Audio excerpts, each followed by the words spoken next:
കോഴിക്കോടിൻ്റെ യഥാർത്ഥ ചിത്രവുമായി നമ്മുടെ പ്രതിനിധി ശിവദാസ് കന്മനം ചേരുന്നുണ്ട്. ശിവദാസ്, കോഴിക്കോട് ആർക്കും ഭൂരിപക്ഷം കിട്ടാത്ത ഒരു അവസ്ഥയിലേക്ക് കാര്യങ്ങൾ എത്തി നിൽക്കുന്നു എന്നാണ് മനസ്സിലാകുന്നത്. അവിടുത്തെ ഒരു എങ്ങനെയാണ് കക്ഷിനില, ഒപ്പം തന്നെ അവിടെ BJPയുടെ ഒരു പ്രകടനം അതുകൂടി വിലയിരുത്തൂ ശിവദാസ്.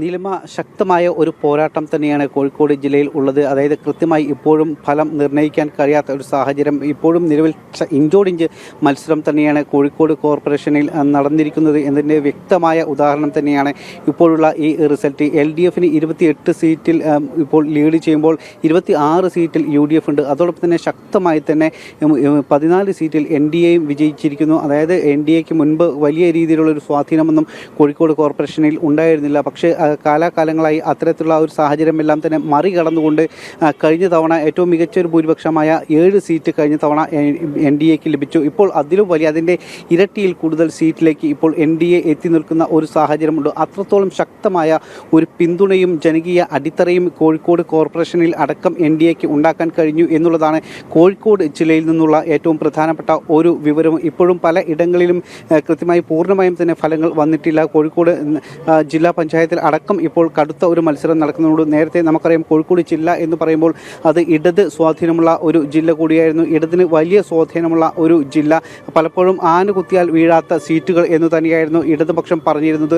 അതെല്ലാം തന്നെ മാറി മറിച്ചുകൊണ്ട് ഇപ്പോൾ UDFും അതോടൊപ്പം തന്നെ അതിശക്തമായി തന്നെ NDAയും കോഴിക്കോട് ജില്ലയിൽ പല ഇടങ്ങളിലും വിജയിക്കുന്ന ഒരു കാഴ്ച നമുക്ക് കാണാൻ കഴിഞ്ഞിട്ടുണ്ട്. പ്രത്യേകിച്ച് നഗര കേന്ദ്രീകൃത മേഖലയിലെല്ലാം തന്നെ കൃത്യമായ സ്വാധീനം NDAയ്ക്ക് കൃത്യമായി ഉറപ്പിക്കാൻ കഴിഞ്ഞിട്ടുണ്ട്. അതിൻ്റെ കൃത്യമായ ഉദാഹരണം തന്നെയാണ് കോഴിക്കോട് കോർപ്പറേഷനിൽ NDAയുടെ ഈ ഒരു വിജയം. നിലവിൽ 14 സീറ്റിൽ ആണ് NDA വിജയിച്ചിരിക്കുന്നത്. അതായത് നഗരത്തിലുള്ള പ്രധാനമായ എല്ലാ സീറ്റുകളും തൂത്തുവാരി എന്ന് തന്നെ പറയാം. അത്തരത്തിൽ കൃത്യമായി തന്നെ നഗര കേന്ദ്രീകൃതമായ എല്ലാ മേഖലയിലും കൃത്യമായൊരു ഇടപെടലും മുന്നേറ്റവും NDAയ്ക്ക് നടത്താൻ കഴിഞ്ഞിട്ടുണ്ട്. അതോടൊപ്പം തന്നെ ഗ്രാമീണ മേഖലകളിലടക്കം അത്തരത്തിലുള്ള ഒരു വിജയം NDAയ്ക്ക് ഉണ്ടായിട്ടുണ്ട്. അതോടൊപ്പം തന്നെ UDFും പല ഇടങ്ങളിലും മികച്ച രീതിയിലുള്ള മുന്നേറ്റം കാഴ്ചവെച്ചിട്ടുണ്ട്. ഇടതുപക്ഷത്തിൻ്റെ കോട്ട എന്ന് വിശേഷിപ്പിച്ചിരുന്ന പല സീറ്റുകളിലും അവർക്ക് അടിപതറിയിട്ടുണ്ട്. പല സീറ്റുകളും നഷ്ടമായിട്ടുണ്ട്. 30 വർഷത്തിൽ കൂടുതലായി ബാലുശ്ശേരി അവർ ഭരിക്കുന്നുണ്ട്. പക്ഷേ ആ പഞ്ചായത്ത് അടക്കം അവർക്ക് നഷ്ടമായിരിക്കുന്നു. ഇങ്ങനെ ഇടതിൻ്റെ കോട്ടകൾ ഒന്നൊന്നായി കടപുഴുകുന്ന ഒരു കാഴ്ചയാണ് കോഴിക്കോട് ജില്ലയിൽ സംസ്ഥാനത്തൊട്ടാകെ നമ്മൾ അത് കാണുന്നുണ്ട്. അതിൻ്റെ കൃത്യമായ പ്രതിഫലനം കോഴിക്കോട് നമുക്ക് കൃത്യമായ അതിൻ്റെ ഫലങ്ങളിൽ നിന്നും നമുക്ക് മനസ്സിലാക്കാൻ കഴിയുന്നുണ്ട്. ഇങ്ങനെ കൃത്യമായി തന്നെ ഇടതിൻ്റെ അടിത്തറകൾ നഷ്ടമാകുന്ന ഒരു കാഴ്ച നമുക്ക് കോഴിക്കോട് ജില്ലയിൽ നിന്നും കൃത്യമായി തന്നെ വെളിവാകുന്നുണ്ട്. അതിൽ ഏറ്റവും പ്രധാനം NDAയുടെ മുന്നേറ്റം തന്നെയാണ്. ബാലുശ്ശേരി പഞ്ചായത്തിലും വടകര പഞ്ചായത്തിലും അടക്കം നഗരസഭയിലും അടക്കം കൃത്യമായ മുന്നേറ്റം, കൂടുതൽ സീറ്റുകൾ അടക്കം പിടിച്ചെടുത്തുകൊണ്ട് നേരത്തെ 1-2 സീറ്റുകൾ ഉണ്ടായിരുന്നിടത്ത് ഇപ്പോൾ അതിൽ കൂടുതൽ സീറ്റുകൾ, വടകരയിൽ മാത്രം ഇപ്പോൾ നിലവിൽ 4 സീറ്റിൽ NDA വിജയിച്ചിട്ടുണ്ട്. ഇപ്പോഴും പല സീറ്റുകളിലും പൂർണ്ണമായും ഫലം വന്നിട്ടില്ല, എണ്ണിക്കൊണ്ടിരിക്കുന്നു. അന്തിമ ഫലം ഇപ്പോഴും വന്നിട്ടില്ല. അത്തരത്തിൽ ഓരോ ഇടങ്ങളിലും അതിൻ്റെ ഇരട്ടിയിൽ കൂടുതൽ സീറ്റുകൾ വർദ്ധിപ്പിക്കുന്ന ഒരു സാഹചര്യം തന്നെയാണ് ഉണ്ടായിരിക്കുന്നത്. അതായത് NDAയെ അവഗണിക്കാൻ കഴിയാത്ത ഒരു ശക്തിയായി ഓരോ ഭരണ തലങ്ങളിലും എത്തിക്കാൻ കഴിഞ്ഞു എന്നുള്ളതാണ് ഈ ഒരു തെരഞ്ഞെടുപ്പിൻ്റെ ഈ റിസൾട്ടിൻ്റെ ഏറ്റവും പ്രധാനപ്പെട്ട ഒരു ഫലം. നീലിമ, യെസ്, ഇപ്പോൾ തൃശ്ശൂരിലെ ചില കണക്കുകൾ കൂടി പുറത്തു വരുമ്പോൾ തൃശ്ശൂരിലെ പഞ്ചായത്തുകളുടെ ചില കണക്കുകളാണ് വരുന്നത്. നേരത്തെ സുരേഷ് ഗോപി തൃശ്ശൂർ ലോക്സഭാ മണ്ഡലത്തിൽ നിന്നും വിജയിച്ചു കയറിയപ്പോൾ അവിടെ ഉയർന്ന വിമർശനം, അല്ലെങ്കിൽ BJP അംഗീകരിക്കാൻ മടി കാണിച്ചിരുന്ന ആളുകളൊക്കെ പറഞ്ഞിരുന്നത് അതൊരു സിനിമാ നടനായതുകൊണ്ടാണ് അവിടെ സുരേഷ് ഗോപിക്ക് ഒരു സ്പെഷ്യൽ വിജയം ഉണ്ടായതെന്നാണ്. പക്ഷേ അങ്ങനെയാണോ കാര്യങ്ങൾ എന്നതാണ് ഇപ്പോൾ ചിന്തിക്കേണ്ടത്. പാറളം പഞ്ചായത്തിൻ്റെ സ്ഥിതി എടുക്കുകയാണെങ്കിൽ NDA 6 സീറ്റിൽ നിൽക്കുകയാണ്. വല്ലച്ചിറ പഞ്ചായത്ത് NDA 6, ആർക്കും ഭൂരിപക്ഷമില്ലാത്ത തളിക്കുളത്ത് NDA 4 സീറ്റിൽ, മറ്റുള്ളവർക്ക് 5 സീറ്റ്. അപ്പോൾ ഒട്ടും മോശമല്ലാത്ത പ്രകടനം, ഇടത് വലത് മുന്നണികളെ നോക്കുമ്പോൾ ഒട്ടും മോശമല്ലാത്ത പ്രകടനം BJP കാഴ്ചവെച്ചിരിക്കുകയാണ് തൃശ്ശൂരിൽ. അപ്പോൾ ഇത് എങ്ങനെയാണ് ജനമനസ്സുകളിലേക്ക് BJP എങ്ങനെ കടന്നു കയറുന്നു എന്നതിൻ്റെ തെളിവുകളാണ് ഓരോ പഞ്ചായത്തിൽ നിന്നും ഓരോ മുനിസിപ്പാലിറ്റിയിൽ നിന്നും കടന്നു വരുന്നത്. 100-ലധികം പഞ്ചായത്തുകളിൽ, 100-ലധികം തദ്ദേശ സ്ഥാപനങ്ങളിൽ വളരെ കൃത്യമായ രണ്ടാമത്തെ ഏറ്റവും വലിയ ഒറ്റക്കക്ഷിയായി ശക്തമായ പ്രതിപക്ഷമായി BJP നിലകൊള്ളുന്ന അവസ്ഥ വരികയാണ്. തൊടുപുഴ ഒരു അപ്രതീക്ഷിത മേൽക്കൈയാണ് BJPക്ക് അവിടെ ഉണ്ടായിരിക്കുന്നത്. തൊടുപുഴ നഗരസഭയിൽ പ്രതിപക്ഷമായി BJP മാറുന്ന ഒരവസ്ഥ. അവിടെ LDF 3-ാം സ്ഥാനത്തേക്ക് പിന്തള്ളപ്പെട്ടിരിക്കുകയാണ്. അവിടെ വളരെ കൃത്യമായി ഈ ദേശീയത ചർച്ച ചെയ്യപ്പെട്ട ഒരു ഇടം കൂടിയാണ് തൊടുപുഴ എന്നത് നമുക്കറിയാം. ജോസഫ് മാഷിൻ്റെയൊക്കെ കൈവെട്ടൽ നടന്ന ആ സ്ഥലം, അവിടെ വളരെ കൃത്യമായി BJPക്ക് വലിയ വേരോട്ടം ഉണ്ടായിരിക്കുകയാണ്. അതുപോലെ മുനമ്പം, അങ്ങനെ പ്രത്യക്ഷമായ ഉദാഹരണങ്ങൾ ഒട്ടേറെയുണ്ട്. BJP മുന്നോട്ട് വയ്ക്കുന്ന അജണ്ടയ്ക്ക് ജനങ്ങൾ കരുത്ത് പകരുന്ന പ്രത്യക്ഷമായ ഒരുപാട് ഉദാഹരണങ്ങൾ ഈ തദ്ദേശ തെരഞ്ഞെടുപ്പിൽ നമ്മൾ കാണുകയാണ്.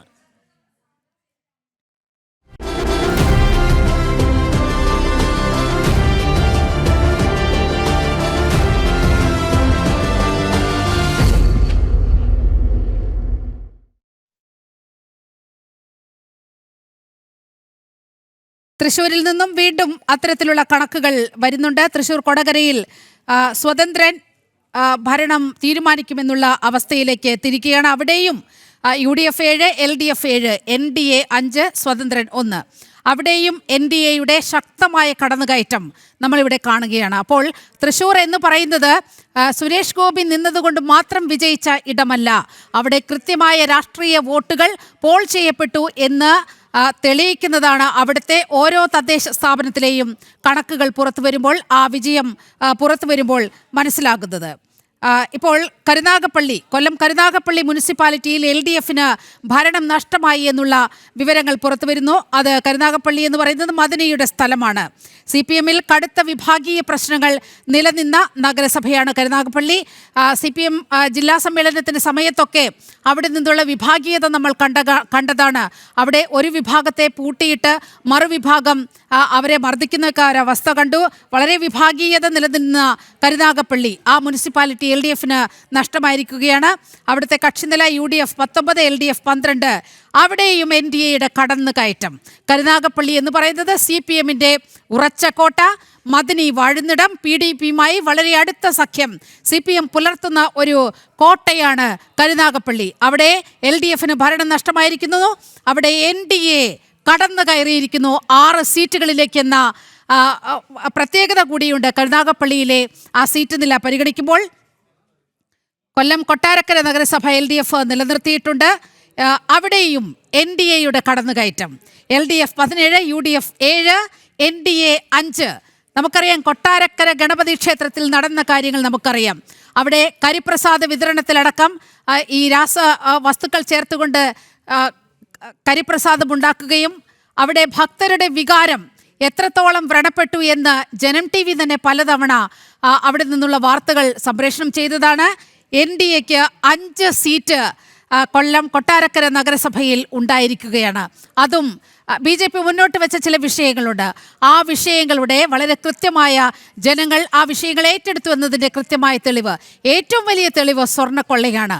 അയ്യപ്പൻ്റെ സ്വർണം കട്ടവർക്ക് ഞങ്ങൾ വോട്ട് ചെയ്യില്ല എന്ന് വളരെ കൃത്യമായി തീരുമാനമെടുത്തുകൊണ്ട് അവിടെ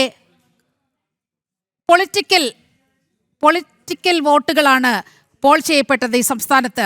ഇവിടെ വികസനം പറഞ്ഞ് BJP സ്ഥാനാർത്ഥികൾ, BJP നേതൃത്വം ചെല്ലുമ്പോൾ സർവാത്മന സ്വീകരിക്കപ്പെടുന്ന ഒരവസ്ഥ, ഒരു ബദൽ കേരളത്തിനുണ്ട് എന്ന് തെളിയിക്കുകയാണ് ഈ തദ്ദേശ തിരഞ്ഞെടുപ്പ്.